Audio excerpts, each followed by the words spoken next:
সত্যি কথা বলতে বিশ্বকাপ নিয়ে আমার স্বপ্ন নাই। আমার কোনো স্বপ্ন নাই, আমি কোনো স্বপ্ন দেখি না। সাকিব আল হাসানের ওইটা করা উচিত হয়নি। সে যে কী করলো, আর একটা চ্যানেল ভাড়া করলো, আমি ভাড়াই বলবো। সেখানে যে আবার তামিমকে নাম ধরে ধরে তাকে আমি বলবো যে একটা অপমানকর অনেক কথা। তামিম ইকবাল ইস্যুতে একরকম ভিলেইনই বনে গেছেন। সবার মনে বদ্ধমূল ধারণা কেবল ব্যক্তিগত দ্বন্দ্বের কারণে অধিনায়কের একক ক্ষমতা বলে তামিমকে বিশ্বকাপ দল থেকে বাদ দিয়েছেন সাকিব আল হাসান। সাকিবকে আমরা কেউ শিখিয়ে দিয়েছি কথা বলা। Shakib is not under 13 kid anymore. এর একটা কথা বলাতে আপনি সবাইকে সন্দেহের মধ্যে ফেলে দিয়েছেন। অনেকে এমন কথা। আসসালামু আলাইকুম সুপ্রিয় দর্শক বন্ধুরা, সাকিব তামিম ইস্যু নিয়ে যেন আলোচনা থামছেই না, বরং সেই ইস্যুগুলো বারবার আলোচনার মধ্যে উঠে আসছে। দর্শক বন্ধুরা, এবার সাকিব এবং তামিম ইস্যু নিয়ে মুখ খুলেছেন বাংলাদেশের সাবেক ক্যাপ্টেন রকিবুল হাসান, এবং তিনি বলে যাচ্ছেন এখন আর বিশ্বকাপ নিয়ে কোনো স্বপ্ন দেখেননি তিনি, বরং সাকিবের এই সকল মন্তব্য নিয়ে তিনি কড়া বার্তা দিয়েছেন। তিনি বলে যাচ্ছেন চ্যানেল ভাড়া করে এনে তামিমের উপর যে দোষগুলো চাপিয়েছেন সাকিব আল হাসান, এটা অত্যন্ত দুঃখজনক। তো দর্শক বন্ধুরা, অন্যদিকে এই সকল ইস্যু নিয়ে এবার সাকিবের স্ত্রী একটি ফেসবুক স্ট্যাটাস দিয়েছেন, আর সেই স্ট্যাটাসকে কেন্দ্র করে এবার বেশ কিছু আলোচনার জন্ম দিয়েছে। তো দর্শক বন্ধুরা, অন্যদিকে সাকিব তামিম ইস্যু নিয়ে মুখ খুলেছেন বাংলাদেশের বর্তমানের টিম লিডার সুজন। তো দর্শক বন্ধুরা, চলুন আমরা তাদের সেই সকল কথাগুলো শুনে নেই। আসলে সাকিব তামিম ইস্যুটি কোথায় গিয়ে শেষ হচ্ছে? তো দর্শক বন্ধুরা, অবশ্যই পুরো ভিডিওটি দেখবেন, তাহলে এই সকল কথাগুলো শুনলে আপনারা বুঝতে পারবেন আসলে সাকিব তামিম ইস্যু কোথায় গিয়ে থামতে যাচ্ছে। সত্যি কথা বলতে বিশ্বকাপ নিয়ে আমার স্বপ্ন নাই। আমার কোনো স্বপ্ন নাই, আমি কোনো স্বপ্ন দেখি না। দেখতাম 6 মাস আগে, 1 বছর আগে। আর এত কিছু ঘটনা ঘটে গেছে এবং ঘটতেছে, এরপরে আর স্বপ্ন দেখার সাহস পাই না। বিশ্বকাপে বাংলাদেশের সম্ভাবনার প্রশ্নে এমনটাই জানালেন সাবেক টাইগার অধিনায়ক। অবশ্য রকিবুল হাসান একা নন, তার মতোই অবস্থা অধিকাংশ টাইগার সমর্থকদের। মাঠের বাইরের বিতর্কে চাপা পড়েছে মাঠের খেলার আলোচনা। ওই যে দুঃখটা, যে স্বপ্ন। বিশ্বকাপের আগ মুহূর্তে দেশের ক্রিকেটের এমন টালমাটাল অবস্থায় অনেকে দায় দিচ্ছেন সাকিব তামিমকে, আবার অনেকের মতে দুই সিনিয়রকে নিয়ন্ত্রণে ব্যর্থতায় দোষটা আসলে বাংলাদেশ ক্রিকেট বোর্ডের। রকিবুল হাসান মনে করেন কোনোভাবেই তামিমকে প্রকাশ্যে অপমান করতে পারেন না সাকিব। দেশসেরা ওপেনারের জন্য এমন অভিজ্ঞতা মোটেও প্রাপ্য নয়। তামিম ইকবাল তাকে সে ফিল করেছে, কষ্ট পেয়েছে, বা তার কিছু কথা ছিল, সে সেটা বলেছে। সাকিব আল হাসানের ওইটা করা উচিত হয়নি। সে যে কী করলো, আর একটা চ্যানেল ভাড়া করলো, আমি ভাড়াই বলবো। সেখানে যে আবার তামিমকে নাম ধরে ধরে তাকে আমি বলবো যে একটা অপমানকর অনেক কথা বলেছে, অবমাননাকর। একটা প্লেয়ার 15 বছর থেকে জাতির জন্য খেলছে, এত রান করেছে, দেশের জন্য এত কিছু করেছে। You can't tell him like this. Shakib Tamim কেবল দেশের ক্রিকেটের সবচেয়ে বড় দুই তারকা নন, বরং তরুণ ক্রিকেটারদের কাছেও বড় উদাহরণ। তাদের দ্বন্দ্ব তাই প্রভাব ফেলবে টাইগার ক্রিকেটে। তবে রকিবুল মনে করেন নতুনরা এমন প্রেক্ষাপটকে নেবেন স্রেফ বাজে উদাহরণ হিসেবে। তার প্রত্যাশা মাঠের বাইরের এত সব আলোচনাকে দূরে রেখে 22 গজে ব্যক্তিগত যোগ্যতার প্রমাণ রাখবেন ক্রিকেটাররা। এটা তো একটা ভালো সিগন্যাল দেয় না।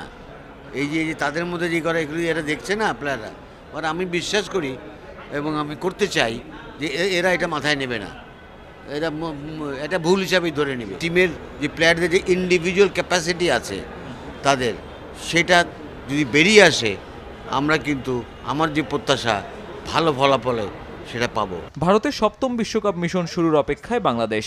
আগের 6 আসরে কখনোই শেষ 4-এ খেলার যোগ্যতা অর্জন করতে পারেনি লাল সবুজ।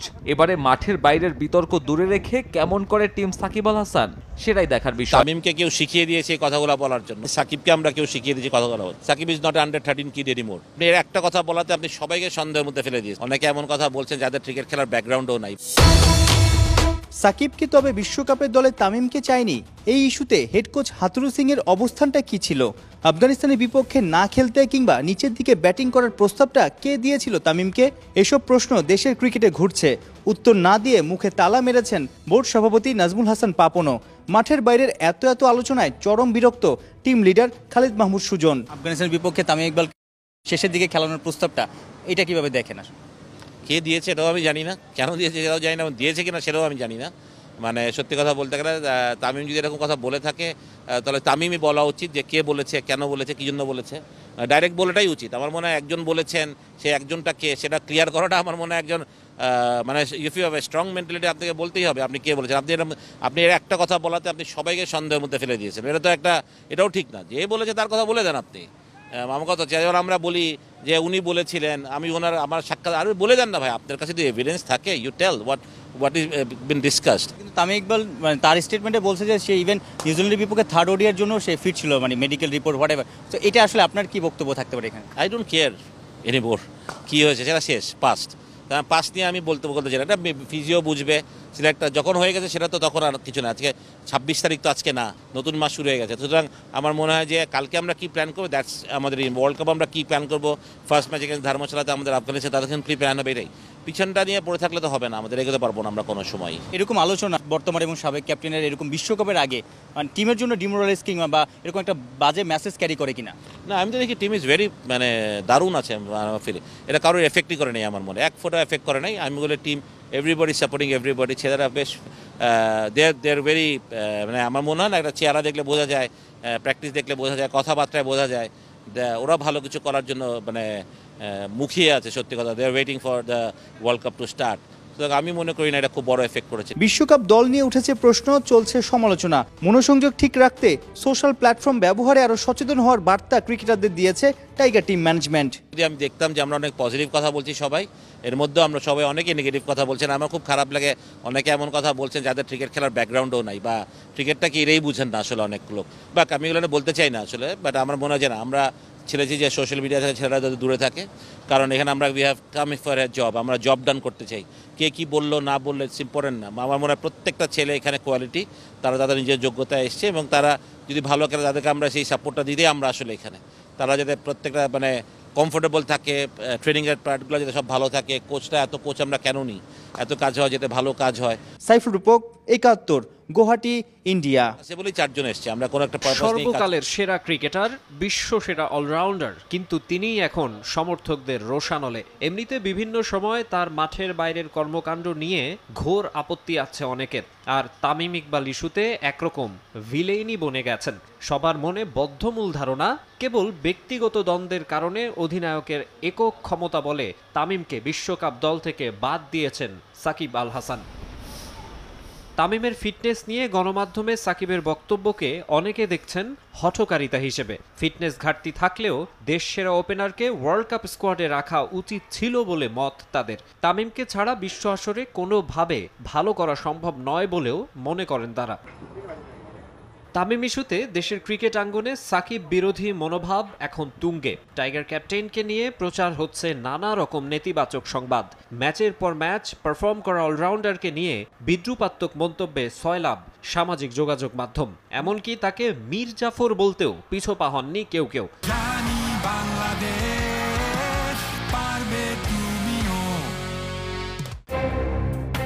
যদিও পরিসংখ্যান কথা বলছে সাকিবের পক্ষে। অ্যাক্টিভ ক্রিকেটারদের মধ্যে ওয়ানডে বিশ্বকাপে সর্বোচ্চ রান সংগ্রাহক তিনি। 29 ম্যাচে প্রায় 46 গড়ে 1146 রান করেছেন।